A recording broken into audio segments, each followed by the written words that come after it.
শীতকাল তো চলে যাচ্ছে, একবার হলেও এই পিঠাটা আপনারা বাড়িতে বানিয়ে দেখবেন। একবার বাড়িতে বানালে বারবার বানাতে হবে, কারণ এই পিঠাটা একবার যে খাবে বারবার খেতে চাইবে। দেখুন, আপনাদেরকে কেটে দেখাচ্ছি ভেতরটা কত সুন্দর স্পঞ্জি হয়েছে।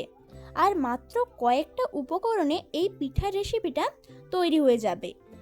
এই পিঠাটা একবার হলেও বাড়িতে ট্রাই করে দেখবেন। নমস্কার বন্ধুরা, মুখরুচি রান্নার চ্যানেলে আপনাদের সবাইকে স্বাগত জানাই। আজকে আমি আপনাদেরকে দুধ সারস পিঠা তৈরি করে দেখাবো। এই পিঠার রেসিপিটা তৈরি করার জন্য প্রথমে একটা বোল নিয়ে নিয়েছি। বোলের মধ্যে 2 কাপ সুজি নিয়ে নিচ্ছি। আমি এরকম একটা মেজারিং কাপ মেপে নিয়েছি।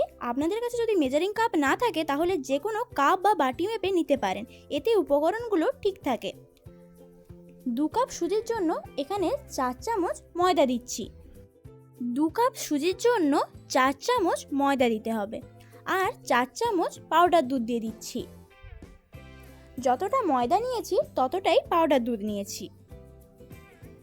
এবারে ওই চামচ মেপেই 4 চামচ চিনি নিয়ে নিচ্ছি। আপনারা যদি মিষ্টিটা একটু বেশি খেতে চান তাহলে মিষ্টিটা বেশি করে দিতে চান, তবে দুধের সঙ্গে মিষ্টি থাকবে তাই জন্য মিষ্টিটা একটু কম করে দিলাম। এবারে স্বাদ অনুযায়ী নুন দিয়ে দিলাম। তারপরে সব কিছুকে ভালো করে মিশিয়ে নিচ্ছি। মেশানো হয়ে গেলে এর মধ্যে আগে থেকে জাল করে রাখা দুধটাকে দিয়ে দিচ্ছি। অল্প অল্প করে দুধ দিতে হবে। 1 কাপ দুধ দিয়ে এইভাবে ভালো করে মিশিয়ে নেওয়ার পর আবারও 1 কাপ দুধ দিয়ে দিচ্ছি। দুধটা অল্প অল্প করে দিয়ে ভালো করে মিশিয়ে নিতে হবে। দেখুন, ব্যাটারটা তৈরি হয়ে গিয়েছে। এবারে আধ ঘন্টার জন্য রেস্টে রেখে দিচ্ছি। দেখুন, আধ ঘন্টা পর ফিরে এলাম। সুজিটা অনেকটাই দুধটা টেনে নিয়েছে, অনেকটা ঘন হয়ে গিয়েছে। এখানে ডিমটা দিলে ঠিক হয়ে যাবে। আমি এখানে 2টো ডিম দিয়েছি 2 কাপ সুজির জন্য। আপনারা চাইলে এর থেকে বেশি বা কম ডিম দিতে পারেন। দেখুন, 2টো ডিম দিয়ে দিয়েছি। এবারে ডিমটাকে হ্যান্ডউইচের সাহায্যে ভালো করে ব্যাটারটার সঙ্গে মিশিয়ে নেব। ডিমটা মিশিয়ে দিলে ব্যাটারটা অনেকটাই পাতলা হয়ে যাবে। এইভাবে ভালো করে ফেটিয়ে নিতে হবে। দেখুন, ডিমটা দেওয়ার জন্য অনেকটা পাতলা হয়ে গিয়েছে। এবারে এর মধ্যে 1/2 চামচ বেকিং পাউডার দিলাম, বেকিং সোডা দিলে হবে না। আর 1 চামচ ভ্যানিলা এসেন্স দিচ্ছি। আপনাদের কাছে যদি ভ্যানিলা এসেন্সটা না থাকে তাহলে এলাচ গুঁড়োও দিতে পারেন। ভ্যানিলা এসেন্সটা দিলে আমি যে কাঁচা ডিমটা দিয়েছি সেটার গন্ধ থাকবে না। এখানে একটু বেকিং পাউডারের উপর একটু জল দিয়ে দিচ্ছি। তারপরে ভালো করে ফেটিয়ে নিচ্ছি। দেখুন, ভালো করে ফেটানো হয়ে গিয়েছে। এবারে সাইডে সরিয়ে রেখে দিচ্ছি। এদিকে 3টে বাটি নিয়েছি, যেই বাটিগুলোর মধ্যে পিঠাটা তৈরি করব। সেই বাটিগুলোর মধ্যে একটু তেল দিয়ে দিলাম। তেলটাকে পুরো বাটির গায়ে ব্রাশের সাহায্যে মাখিয়ে দিলাম। দেখুন, সব বাটিগুলো রেডি করে নিয়েছি।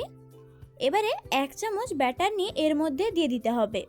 বেশি ব্যাটার দিলে হবে না, 1 চামচ করেই দিতে হবে, কারণ পিঠাটা তৈরি হওয়ার পর অনেকটাই ফুলে যাবে। দেখুন, সব বাটিগুলোয় 1 চামচ করে ব্যাটার দিয়ে দিচ্ছি। সব বাটিগুলো রেডি হয়ে গিয়েছে।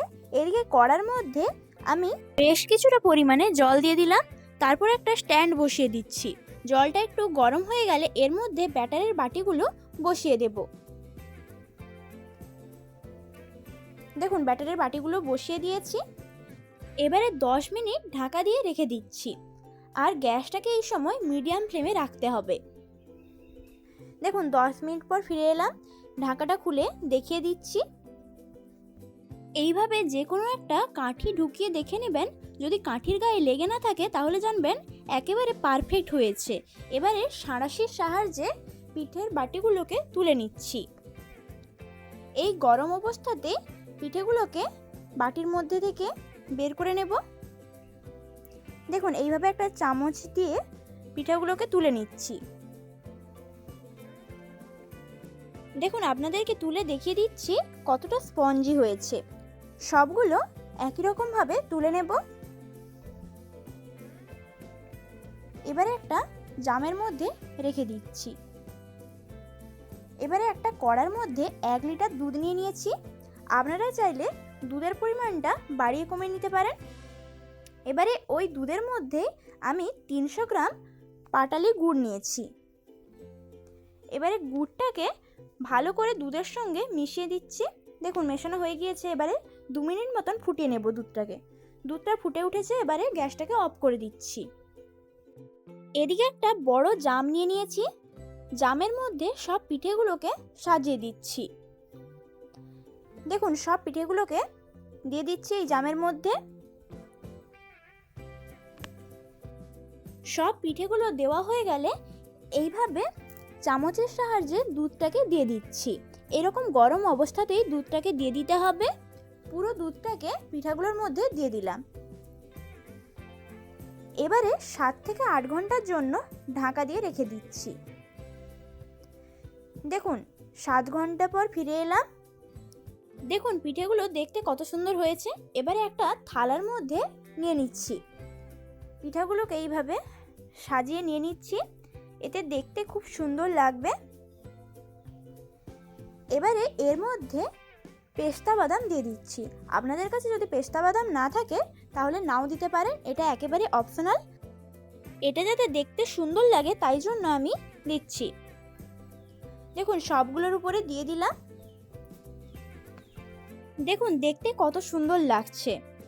এই রেসিপিটা যদি আপনাদের ভালো লেগে থাকে তাহলে লাইক এবং কমেন্ট করবেন, আর এরকম আরও নতুন নতুন রেসিপি পাওয়ার জন্য চ্যানেলটিকে সাবস্ক্রাইব করে রাখবেন। আপনাদেরকে একটা কেটে দেখিয়ে দিচ্ছি ভেতরটা কত সুন্দর স্পঞ্জি হয়েছে।